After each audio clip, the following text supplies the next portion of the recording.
टुकीसँग पनि के भयो? टोकीसँग त दाइ भयो नि त्यसले कोसँग बिफ पर्ने बेला एकजनासँग बिफ पर्ने बेला तेरो भोटे समाज सब लिएर आइज भनेर लामा हामीलाई कहाँ पच्छ भने दाइ भोटे समाज भन्दाखेरि पच्दै पच्दैन नि भने क्या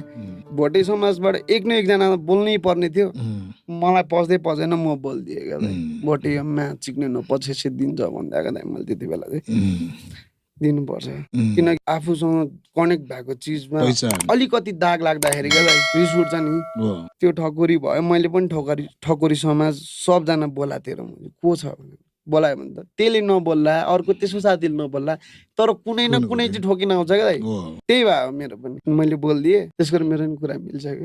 क्या मलाई त्यो टुकी भाइ पनि राम्रो लाग्छ उसको नि बार्जहरू हुन्छ नि राम्रो हुन्छ तर मलाई यो कहानी चाहिँ थाहा थिएन यस्तो भएको अनि यो होइन त चित दुख्छ नि त अब मैले नबोले भए तपाईँले बोलिदिन्थ्यो होला कोही न कोहीले चाहिँ बोल्थ्यो मेरो कानमा